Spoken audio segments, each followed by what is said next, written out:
بسم اللہ الرحمن الرحیم۔ یہ وہ لوگ ہیں جن پر ہم نے یعنی اللہ نے انعام فرمایا، زمرہ انبیاء میں سے آدم کی اولاد سے ہیں، اور ان میں سے جنہیں ہم نے نوح کے ساتھ کشتی میں سے اٹھا لیا تھا، اور ابراہیم کی اور اسرائیل یعنی یعقوب کی اولاد سے ہیں، اور ان لوگوں میں سے جنہیں ہم نے ہدایت بخشی اور برگزیدہ بنایا۔ جب ان پر رحمان کی آیت کی تلاوت کی جاتی ہے تو زار و قطار روتے روتے سجدے میں گر پڑتے ہیں۔ مترجم ہیں علامہ پروفیسر طاہر القادری صاحب، اور عرفان القرآن سے ہم نے لیا ہے سورہ مریم 19واں سورہ ہے قرآن شریف کا، اور آیت نمبر ہے 58۔ تمام حمد و ستائش اس رب العالمین کے لیے ذوالجلال کے نام سے جو تمام الہوں کا الہ، تمام خداوندوں کا خداوند، تمام شہنشاہوں کا شہنشاہ، تمام حاکموں کا حاکم، جس کی نہ کوئی ابتدا کا اندازہ لگا سکتا ہے نہ انتہا۔ وہ جو قدوس اور قادر مطلق، جو بغیر کسی کے مشورے سے اپنے امور کو سر انجام دیتا ہے۔ ہر ایک گھٹنا اسی کو حضور جھکتا ہے، جھکے گا اور جھکتا رہے گا، اور جو بھی انکار کرے گا اس کا ٹھکانہ آگ اور دہکتے ہوئے آگ اور گندھک کے جھیل ہے۔ وہ جس کا کلام زندگی کا کلام ہے، وہ جو اپنے قول میں صادق، وہ جو قہر میں دھیما اور شفقت میں غنی ہے، جو مسلسل رحم کرنے والا، وہ جس کی خواہش ہے کہ ہر ایک تک توبہ کی نوبت پہنچے اور سب ایماندار بن کر دنیا سے کوچ کریں، اور اس باغ میں، اس جنت میں، وہ جو تمام ایمانداروں کے کتاب حیات کتاب میں درج ہوں گے، وہی اس میں داخل ہوگا۔ تو قصص الانبیاء میں آپ سب کی خدمت میں سلام اور خوش آمدید۔ عزیزان محترم، آج ہمیں دوبارہ پچھلی گفتگو جو ہم نے مقام ابراہیم پہ ختم کی تھی، کسی بھائی نے پھر وضاحت چاہی ہے۔ وہ کہتے ہیں مقام ابراہیم کی آپ نے درست وضاحت نہیں کی، ہم نے قرآن شریف اور دیگر کتب سے بھی پیش کیے۔ چلیں، اگر وضاحت نہیں تو ہم آپ کی خدمت میں پھر پیش کر دیتے، لیکن بہت مختصر۔ پہلے ہم پیش کریں گے قصص الانبیاء، اور علامہ ذوالفقار ساقی صاحب کی کتاب ہے یہ آپ دیکھ لیں، اور اس کے صفحہ 209 بعنوان لوط کی مدد کے سلسلے میں رقم تراز ہیں۔ اور دوسری جو کتاب ہے وہ ہے قصص الانبیاء، اور یہ ہیں اس کی جو تالیف ہے ابن کثیر صاحب، اور مترجم ہے مولانا ابو طلحہ محمد اصغر مغل صاحب، اور یہ صفحہ نمبر ان کا ہے 153۔ ہم نے دونوں کتب سے لیا ہے۔ وہ کہتے ہیں کہ آپ یعنی ابراہیم اسلام نے شمالی دمشق تک ان کا محاصرہ کیا اور برزخ کے مقام پر پڑاؤ کیا، اور برزخ کو اسی لیے مقام ابراہیم کہتے ہیں کیونکہ حضرت خلیل اللہ کا لشکر یہیں ٹھہرا تھا۔ عزیزان من، غور فرمایا آپ نے کہ اتنے بڑے بزرگ حافظ عماد الدین ابو الفدا اسماعیل ابن کثیر، متوفی ہے 774 عیسوی، اور اردو ترجمہ و اضافہ ہے مولانا ابو طلحہ محمد اصغر مغل صاحب، صفحہ 153 پر رقم تراز ہے کہ مصنف فرماتے ہیں کہ میرے خیال میں اس جگہ کو مقام ابراہیم اسی لیے کہا جاتا ہے کہ ابراہیم اسلام کا لشکر یہاں پڑاؤ ڈالا تھا، اور اسی کتاب سے نقل یعنی علامہ ذوالفقار ساقی صاحب نے اپنی کتاب صفحہ 279 سے نقل کیا ہے، جبکہ 279 میں واقعہ درج ہی نہیں ہے، جس کا ذکر ہم پچھلی نشست میں کر چکے تھے کہ بذرہ کے مقام پر پڑاؤ کیا، اور بذرہ اسی لیے مقام ابراہیم کو کہتے ہیں۔ یہ تھی دو جلیل القدر مترجم و مفسرین کی آراء۔ اب ہم قرآن شریف سے وہ آیت جو پچھلی نشست میں پیش کر چکے تھے، سورہ بقرہ دوسرا سورہ ہے، اور آیت نمبر 125 ہے، وَإِذْ جَعَلْنَا بَيْتَ مَثَابَةً لِلنَّاسِ وَآمَنَّا وَاتَّخَذَ مِن مَّقَامِ إِبْرَاهِيمَ مُصَلًّى وَعَهْدْنَا إِلَىٰ إِبْرَاهِيمَ وَإِسْمَاعِيلَ وَطَهَّرَ بَيْتِي لِلطَّائِفِينَ وَالْعَاكِفِينَ وَالرُّكَّعِ السُّجُودِ۔ اور یاد کو جب ہم نے اس گھر کو لوگوں کے لیے رجوع اور اس کا مرکز جائے امان بنا دیا، اور مقام ابراہیم کے کھڑے ہونے کی جگہ کا مقام نماز بنا لو۔ اب آپ خود فیصلہ کریں کہ آپ کے لیے قرآن شریف کی آیت اعلیٰ ہے یا 1400 سال کے بعد مفسرین کی آراء۔ یہ ہم آپ پہ چھوڑتے ہیں، مفسرین کی آراء یا علامہ کی وہ بات کہ حقیقت، علامہ اقبال شاعر مشرق کیا خوب فرمایا کہ حقیقت خرافات میں کھو گئی، یہ امت روایات میں کھو گئی۔ تو حقیقی عرفان میں اس حقیقت کو جان لیں تو آنے والی نسل کو روایت نہیں بلکہ آیات الہی کی روشنی میں ان کو روح کو معموری کریں، اور جتنا معمور کریں گے رب تعالیٰ تو ہمیں حق جاننے والا بنانا چاہتا ہے، کیونکہ جب ہم حق کو پہچان جائیں گے تو حق کی راہ کو پہچان جائیں گے تو کیا ہوگا، حق ہی ہمیں آزاد کرے گی، تبھی حق پر زندگی بسر کرنا آسان۔ پھر ہم انبیاء علیہ السلام میں اپنی طرف سے نہیں بلکہ کلام پاک کی زبان میں کلام کرنے والے بن جائیں گے، اور اسی کی یعنی اس کی نظر مال غنیمت پر نہیں ہوگی بلکہ وہ رب تعالیٰ کا آخری شاہکار جس اپنی صورت شبیہ کے مانند بنایا، جسے ابلیس نے اپنی حقیقی رب کی جانب سے ہٹا دیا۔ یعنی انسان کو جس خدا نے بنایا تھا، ٹھنڈے وقت میں آ کے آدم اور حوا سے گفتگو کیا کرتے تھے، تو پہلا آدم سے حکم عدولی ہوئی، جس کو حکم عدولی جو بھی کرتا ہے وہ گناہ کی زد میں آ جاتا ہے، انہیں گناہ ہو جاتے ہیں، تو انہیں جنت سے نکال دیا گیا۔ اب دوبارہ جنت جانے کے لیے کوئی نجات دہندہ ہونا چاہیے، اس کے لیے خدا تعالیٰ نے پچھلا آدم کو بھیجا، اسی کو مذہبی رہنما نے پکڑوا دیا اور رومی سپاہی نے گرفتار کیا، اور رومی سربراہ پلاطوس نے مصلوبی موت کا حکم دیا، کفن دیا گیا، دفن ہوئے اور تیسرے دن مردوں میں سے جی اٹھے۔ یہ ساری گفتگو ہم پچھلے کر چکے تھے۔ آج یہودی، مسیحی اور مسلمان سبھی یہی دعویٰ کر رہے ہیں کہ ہم حضرت ابراہیم علیہ السلام کی اولاد میں سے ہیں۔ یہ بالکل سچ ہے، اس میں کوئی شک نہیں، لیکن سیرت ابراہیم پر عمل پیرا کون کرے گا؟ عمل پیرا ہونا ہے، ایمان کے ساتھ اعمال حسنہ کے بھی ہونا ضروری ہے، صرف دعویٰ نہیں۔ آئیے ہم اب دوسرے سوال کی جانب چلتے ہیں کہ حضرت سارہ کی مصری لونڈی کا نام اور وجہ شہرت کیا تھی؟ عزیزان گرامی قدر، ہم نے بہت ڈھونڈا قرآن شریف کی 6666 آیات، اب بتاتے ہیں 6200 کچھ 53 ہے، کوئی کچھ بتاتا کچھ بتاتا، تو میں ہی سوال کرتا ہوں کیا تھا پہلے بھی کہ 6666 آیت جو ہے اس میں سے کم کیسے ہو گئی، وہ کون سی آیتیں نکال دی گئیں؟ یا اب ذرا ہمارے جو سامعین ہیں وہ اپنے مساجد میں جو علماء حضرات تشریف رکھتے ہیں، امام صاحب، ان سے ذرا سوال کریں کہ وہ آیتیں کہاں گئیں۔ 6666 آیات میں سے اب 6253 کہتے ہیں، کوئی 57 کہتا ہے، کوئی کچھ کہتا ہے۔ آئیے دیکھیں، ہم نے ابراہیم علیہ السلام کی زوجہ ساری کا اور ان کے کنیز حاجرہ کا نام عربی میں انہیں قرآن شریف کی آیت میں نہیں ملا۔ اگر آپ تمام سامعین میں سے کسی کو مل جائے تو ہمیں ضرور اطلاع کیجیے گا تاکہ آپ کو ثواب دارن حاصل ہو۔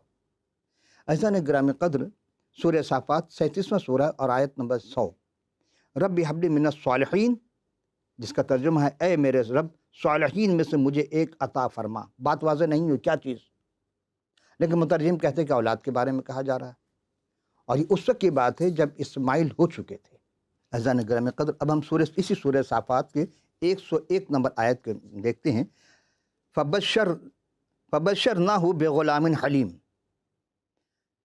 ترجمہ پھر ہم نے اسے بشارت دی ایک حلیم یعنی بردبار غلام کی۔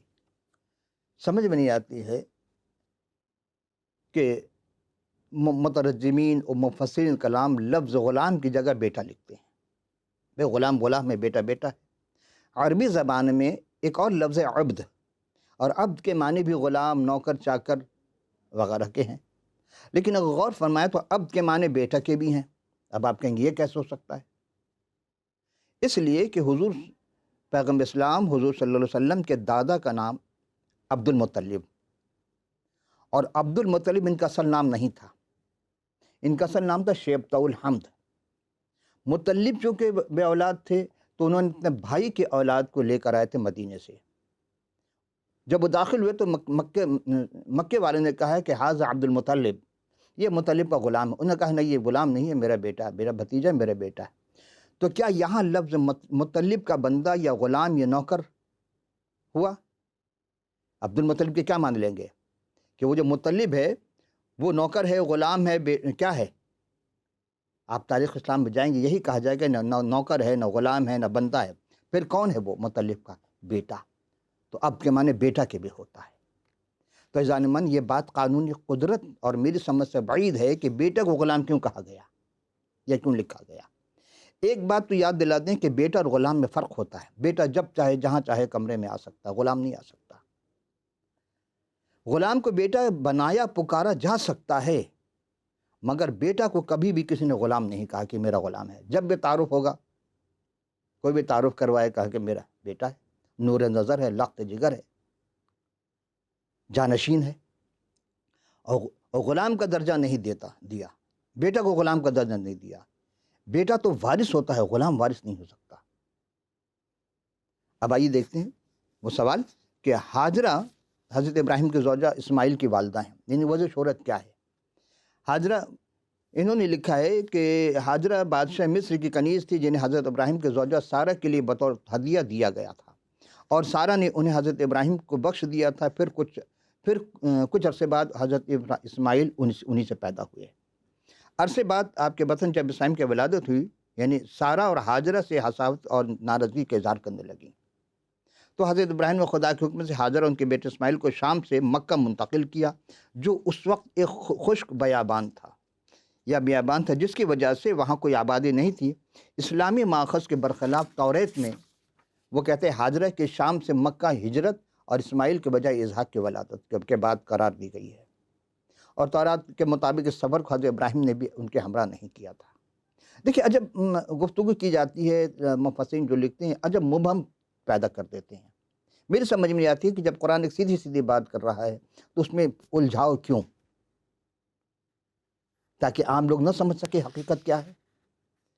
عزیزان گرامی، سابقہ نشست میں ہم نے قرآن شریف اور کتاب مقدس کے حوالہ جات اور اس کے متعلق میں پیش کر چکا۔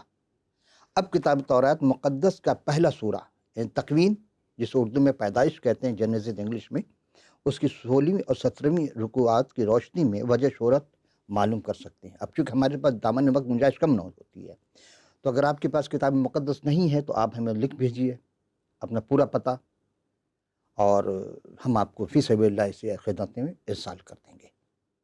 تو حضرت ابراہیم علیہ السلام نے ساری کی بات مانی، تو ابراہیم کو ملک کنعان میں رہتے ہوئے 10 برس ہو گئے تھے۔ ان کی بیوی ساری کی کوئی اولاد نہ ہوئی تو اس کی ایک مصری لونڈی تھی جس کا نام ہاجرہ تھا، اور ساری نے ابراہیم سے کہا کہ دیکھ، خداوند نے مجھے تو اولاد سے محروم کر رکھا، سو تو میری لونڈی کے پاس جا اور شاید اس سے میرا گھر آباد ہو گیا۔ کہ ابراہیم کو ترغیب دی گئی کہ اس کی لونڈی ہاجرہ میں سے اس کے لیے اولاد پیدا کرے۔ بعض مفسرین کہنا کہ غالباً ہاجرہ کو مصر سے اس وقت حاصل کیا گیا جب حضرت ابراہیم وہاں تکلیف دہ مسافرانہ زندگی بسر کر رہے تھے۔ یہ آرا ہے مختلف، اور خدا نے اپنے لوگوں کا ازدواجی باقاعدگیوں کا بھی ذکر کرتا ہے، گو وہ ان کی حمایت نہیں کرتا۔ اس کی بیوی ساری نے اپنی مصری لونڈی اسے دی۔ کون سی لونڈی؟ یہ ہم پچھلے نشین پیش کر چکے، اس کا نام ہاجرہ تھا، اور اب دی کہ اس کی بیوی بنے۔ جب ابراہیم علیہ السلام ہاجرہ کے پاس گئے، حاملہ ہوئی، اور جب اسے معلوم ہوا کہ حاملہ ہو گئی تو وہ اپنی بیوی کو حقیر جاننے لگی۔ کیوں؟ اس لیے کہ وہ عمر دراز تھیں۔ عزیزان محترم، اب ہم تیسرے سوال کی جانب چلتے ہیں کہ حقیر کیوں جانی؟ اس کا جواب ہم پیدائش کے 16ویں رکوع کی 4 سے 6 آیت کے ہے طویل، لیکن میں مختصر پیش کروں۔ تب ساری نے ابراہیم سے کہا کہ جو ظلم مجھ پر ہوا وہ تیری گردن پر ہے، میں نے اپنی لونڈی تیرے آغوش میں دی، اور اب جو اس کو حاملہ دیکھا تو میں اس کی نظروں میں حقیر ہو گئی، سو خداوند میرے اور تیرے درمیان انصاف کرے۔ ساری حضرت ابراہیم کو مورد الزام ٹھہرانے لگی۔ ابراہیم نے ساری سے کہا کہ تیری لونڈی تیرے ہاتھ میں ہے، جو تجھے بھلا دکھائی دے سو اس کے ساتھ کر۔ تب ساری اس پر سختی کرنے لگی اور اس کے پاس سے بھاگ گئی، اور ہاجرہ خداوند کو فرشتوں کے بیابان میں ملتی ہیں۔ وہ جس مقام پر جاتی ہیں، پانی کے ایک چشمہ کے پاس ملی۔ یہ وہی چشمہ ہے جو شور کی راہ پر ہے، اور اس نے کہا کہ ساری کے لونڈی ہاجرہ تو کہاں سے آئی اور کدھر جاتی؟ اس نے کہا کہ میں اپنی بیوی ساری کے پاس سے بھاگ آئی ہوں۔ خداوند کے فرشتے نے اس سے کہا کہ تو اپنی بیوی کے پاس لوٹ جا اور اپنے آپ کو اس کے قبضے میں دے دے۔ اور خداوند کے فرشتے نے اس سے کہا کہ میں تیری اولاد کو بہت بڑھاؤں گا، یہاں تک کہ کثرت کے سبب سے اس کا شمار نہ ہو سکے گا۔ اور خدا کے فرشتے نے اس سے کہا کہ تو حاملہ ہے اور تیرا بیٹا ہوگا، اور اس کا نام اسماعیل رکھنا، اس لیے کہ خداوند جو سمیع ہے اس نے تیرا دکھ سنا۔ اب دیکھ، اسماعیل لفظ سین میم عین سمع، سمع سے سمیع، اور اسی سے اسماعیل بنا۔ وہ گورکھر کی طرح آزاد مرد ہوگا، اس کا ہاتھ سب کے خلاف اور سب اس کے خلاف ہوں گے، اور وہ اپنے سب بھائیوں کے سامنے بسا رہے گا۔ اور ہاجرہ نے خداوند کا جس نے اسے باتیں کی عطا الروئی کا نام رکھا۔ کیا مانے؟ عطا الروئی یعنی اے خدا تو بصیر ہے۔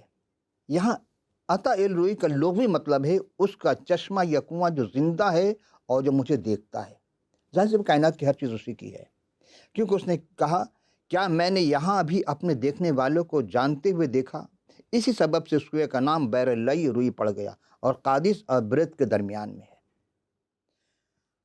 عزیزم، بھاگنے کا سبب ظاہر سی بات ہے، ایک حاملہ عورت ہے اور وہ نوکرانی بھی ہے، اور اس کے اپنے مالک کا بچہ اس کے پیٹ میں ہے، اور اس طرح جب تھوڑی سختی کتنی ہوئی ہے وہی جانتی ہیں، یا کرنے والا جانی یا سہنے والا، وہ سختی سے بھاگ گئیں۔ لیکن فرشتہ نے کہا کہ نہیں، غلام کو ہمیشہ، نوکر کو ہمیشہ اپنے مالک کے تابع رہنا ہے، اور چونکہ وہ حاملہ تھی کسی اور کے ہاتھ میں نہ پڑ جائے تو اسے بچانا بھی تھا اس جان کو، اس لیے واپس اس کے اپنے مالکن کے پاس بھیجا۔ پانچواں سوال یہ ہے کہ حضرت ابراہیم اسلام کی کیا عمر تھی جب ہاجرہ سے اس کا بیٹا ہوا؟ آئیے اس جواب کو بھی دیکھتے ہیں۔ پیدائش کے 16ویں رکوع کی 16ویں آیت میں ہے، جب ابراہیم سے ہاجرہ کے اسماعیل پیدا ہوئے تب حضرت ابراہیم 86 برس کے تھے۔ اسماعیل کا مطلب خدا سنتا ہے۔ یہاں خدا ہاجرہ کے دکھ کو سنا، اور اس کے سارے بیان میں ہمیں یاد رکھنا چاہیے کہ ہاجرہ شریعت اور سارا فضل کی نمائندگی کرتی ہیں۔ یہ عجب بات ہو گئی آپ کے لیے، بیوی دونوں ہے، لیکن پہلی بیوی جو ہے وہ سارا ہے اور اس کی یہ لونڈی تھی۔ یہاں تک بعد ازاں ہاجرہ اس کے بیٹے کو گھر سے نکال دیا، جو کہ ہم آگے چل کے جب حضرت اسماعیل کے حالات زندگی پیش کریں، قصہ میں آئیں گے، اس وقت ہم اس کی تفصیل پیش کریں گے۔ یہاں ایک بات واضح طور پر سامنے آتی ہے کہ شریعت اور فضل کے مابین تصادم کی مثال، جب دونوں اکٹھے نہیں رہ سکتے، گو اس حصے میں بعض ایک رویہ اس وقت معاشرتی طور پر قابل قبول ہوں، لیکن حقیقت میں مسیح نقطہ نظر سے درست نہیں ہے۔ کہ آئیے اب ہم جو وہ پہلا سوال تھا ٹیزر کا کہ خداوند کا نے حضرت ابراہیم سے اولاد کا وعدہ کیا، یہ ہم تھوڑا سا خلاصہ کتاب مقدس کے 15ویں رکوع سے، اور پھر ہم جائیں گے 16ویں اور 17ویں رکوع، لیکن بہت مختصر ہم پیش کر رہے ہیں۔ اس میں ہے کہ بے اولاد ہونے کی وجہ سے حضرت ابراہیم کو خدشہ تھا، ڈر تھا کہ اس زمانے کے اعتبار سے یا دستور کے مطابق علیزر دمشقی کہیں ان کا وارث نہ ہو جائے، لیکن وہ جو سب سے زیادہ وعدوں کا پاس رکھنے والی ذات یعنی خداوند متعال نے حضرت ابراہیم علیہ السلام سے وعدہ کیا کہ انہی کے صلب سے بیٹا پیدا ہوگا، جو کہ کسی طرح قیاس بعید از قیاس ہے، یعنی ہو ہی نہیں سکتا کسی صورت۔ اتنی عمر ان کی ہو چکی تھی اور ادھر سارا بھی بانجھ تھی۔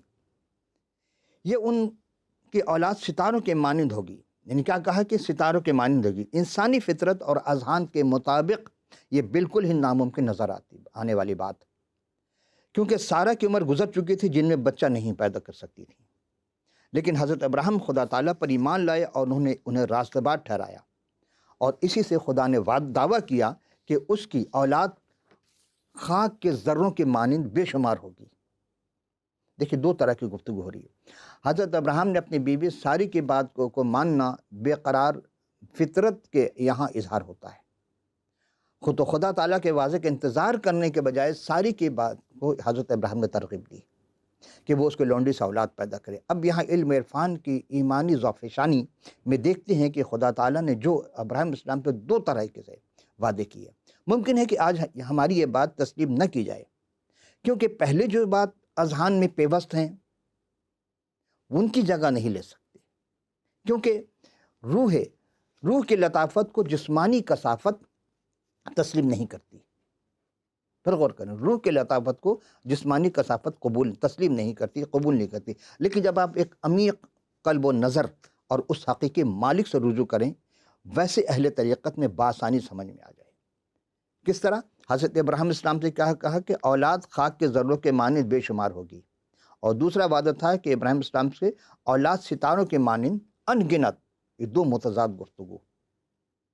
کیوں؟ رب کائنات جانتا ہے کہ کیوں کیا اس نے۔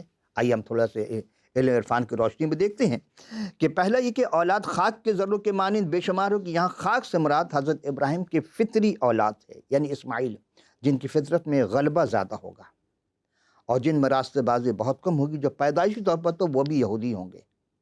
اور دوسری حضرت ابراہیم کی علیہ السلام کی اولاد جو ستاروں کے مانند ہوگی، ستاروں سے مراد روحانی نسل، یعنی حضرت اسحاق علیہ السلام۔ اب آئیے ہم جو سرنامہ کلام میں مسلسل سورہ مریم کا 58 نمبر آیت کی جو آپ کی خدمت میں پیش کر رہے تھے، اولئک الذین انعم اللہ علیہم من النبیین ومن ذریۃ آدم، اللہ نے ان پر خاص فضل کیا، رحمت کی ہے، ان کو چنا ہے۔ کن کو؟ آدم کی اولاد میں سے، اور نوح کے ساتھ جو کشتی میں سوار تھے، اور ابراہیم علیہ السلام، اور اسرائیل۔ اسرائیل کس کا لقب ہے؟ یعقوب علیہ السلام کا۔ اب اسماعیل علیہ السلام کی جو اولاد یعقوب ہے، وہ کس کی نسل سے آ رہی؟ اسماعیل کی یا اسحاق کی؟ یہ دیکھنا ہے، یہ آپ خود بھی تحقیق کریں، پتہ چل جائے گا کہ اسحاق کے بعد یعقوب، اور یعقوب کے بعد اس کے 12 بیٹے، اور وہ نسل 12 چلی بنی اسرائیل کہلائی، جسے بنی اسرائیل ایک سورہ بھی ہے، 17واں سورہ قرآن شریف کا 15ویں پارے میں۔ ایسا نہ محترم، تو حضرت اسحاق کی وہ اولاد جو ایمان اور راستہ باز ٹھہرائے گئے ہیں، انہی راستہ باز اولادوں میں سے ملک کے وعدے کے تصدیق کے لیے خدا نے عجیب اور بہت ہی بامانی علامات و نشانیاں ظاہر کی ہیں۔ عزیزم، ایک خاص نشانی وہ ختنہ، اپنے اولاد کی نشانی۔ ہم جب دیکھتے ہیں کہ وہ علامات جو کتاب مقدس کی روشنی میں ہے، اور یہ تمام نشانیاں خدا نے کیوں دی ابراہیم علیہ السلام کو؟ اس لیے کہ پہلے نام تھا ان کا ابرام، بعد میں ابراہم ہوا۔ ابراہم کے معنی تو ٹھیک ہے باپ، بزرگ باپ، لیکن ابراہم کے کیا معنی ہوئے؟ اس کے معنی ایمانداروں کا باپ، تمام قوموں کا باپ۔ اب پوری دنیا میں جتنی بھی نسل ہے، جتنی بھی قوم آباد ہے، وہ سب حضرت ابراہیم علیہ السلام کی نسل سے ہی چلی ہیں۔ اور یہی وہ ہے بات کہ اہل عرفان کے یہاں جاننے کے لیے بہت کچھ کھونا پڑتا ہے، اور اہل شریعت میں اتنے نہیں ہیں، وہ سیدھی سیدھی گفتگو کریں گے یا پر پیج بنا دیں گے۔ اہل عرفان میں وہ کہتے ہیں کہ الٹی ہی چال چلتے ہیں دیوان گان عشق، الٹی ہی چال چلتے ہیں دیوان گان عشق، آنکھوں کو بند کرتے ہیں دیدار کے لیے۔ آنکھیں اس وقت 2 وقت میں آنکھیں بند ہوتی ہے، تو گہری نیند میں چلا جاتا ہے انسان، بے خبر ہو جاتا ہے، لیکن ایک اس وقت یہ آنکھیں بند کی جاتی جب انسان شعوری طور پر لاشعور میں جانے کی کوشش کرتا ہے، تو وہاں سے بہت سی چیز، وہ روحانی معمولی سی چیزیں حاصل ہوتی ہیں۔ بعض چیزیں کتاب میں واضح طور پر نہیں ہیں، لیکن کتاب مقدس سے آپ کو ہر چیز واضح طور پر مل جاتی ہے۔ اسی لیے کہا گیا کہ اگر تم نہیں جانتے ہو تو اہل ذکر سے پوچھو۔ کس کو کہا گیا؟ پیغمبر اسلام سے کہا گیا ہے کہ اے میرے محبوب، اگر آپ نہیں جانتے ہیں یا بات ادھوری رہ جاتی تو آپ اہل ذکر سے پوچھیں۔ اہل ذکر کون ہیں؟ جو اہل کتاب ہیں۔ یعنی پیغمبر اسلام کو تو کہا جا رہا کہ آپ اہل ذکر سے پوچھیں، دریافت کریں، اور حضور کے ماننے والے وہ کہنے یہ بدل گئی، یہ تبدیل ہو گئی، یہ کافر ہو گئے، فلاں ہو گئے، یہ بات سمجھ میں نہیں آتی ہے۔ ایک طرف ہم قرآن کی آیت کو مان رہے ہیں، دوسری طرف ماننے والے اس کا انکار کر رہے ہیں۔ مانے دارت ہمیں بالکل، اگر حقیقت کو سمجھنا ہے تو دل و نگاہ کو ہمیں بلندی پر لے جانا ہوگا، اور حقیقت جان لیں گے تو آنے والی نسل کو روایت نہیں بلکہ آیات الہی میں روح کی معموری ان کو عطا ہوگی، اور جب روح کی معموری ہوگی تو رب تعالیٰ ہمیں، اسی لیے ہم نے آغاز میں کہا تھا، حق جاننے والا بنائے گا، اور جب حق جان جائیں گے تو حق کو پہچان جائیں گے۔ جاننا اور ہے، پہچاننا اور ہے۔